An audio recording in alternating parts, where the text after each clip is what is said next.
Check, check. All right, we're good. So, can I introduce my topic? Okay, so my topic revolves around social media and the many influences it has on us as people, as a society. Also, my heart is pounding. Oh God. All right, let me begin. The internet is one of the most important inventions of our lifetime, unless there's someone in the audience that has been around since the invention of the transistor, and that's like 80 years ago. With the internet came about social media.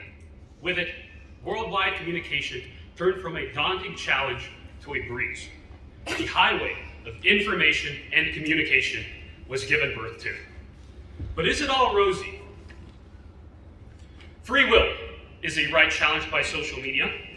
A certain negative mental effect experienced by social media users is conditioning, the manipulation of free will. Almost everyone nowadays is on social media, from teens to adults, perhaps even your grandparents. We, as a society, are influenced by it, molded by it, shaped by it.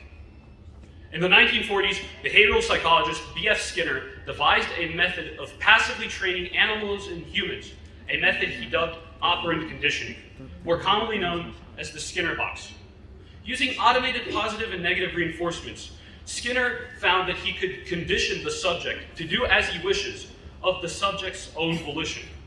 This very principle is being applied nowadays in order to herd the population and to steer them into behaving a certain way out of their own seemingly free will. Nowadays, the positive and negative reinforcements of social media are more than obvious. There are likes, positive comments, going viral, whilst on the flip side, there are dislikes, getting shamed, and getting banned. Given MLK were alive today, he would have probably resorted to using social media to spread his message.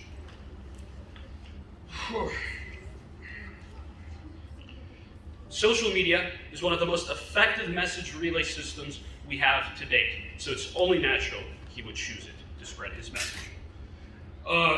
Imagine if he was on the wrong side of the algorithm.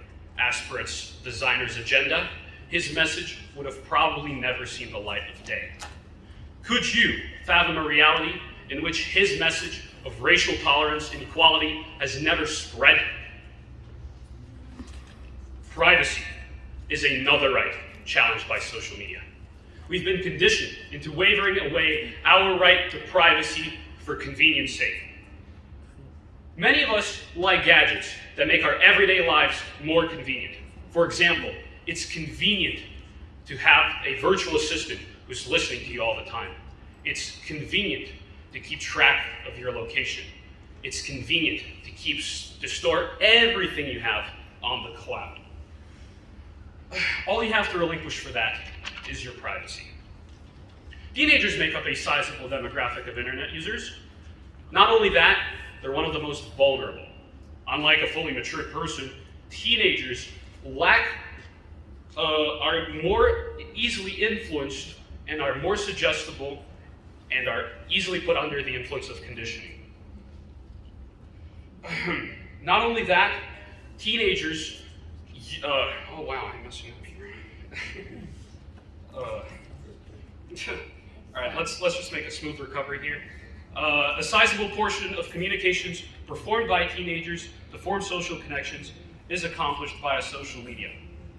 A recent 2021 study has concluded that social media incentivizes and conditions its users to share as much of their personal information as possible in exchange for popularity. When the trade-off is popularity for privacy, it's pretty clear what the young and impressionable mind's choice will be.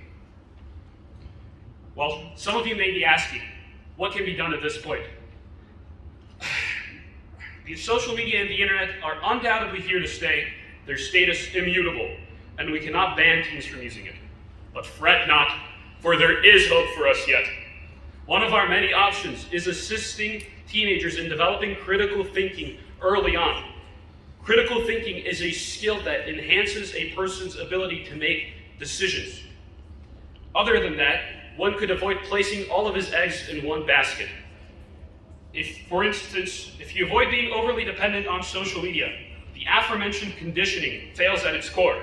If you do not care about being banned, this negative reinforcement has lost its power.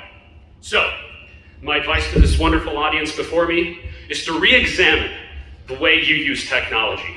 And remember, technology is a tool for us to use, not the other way around.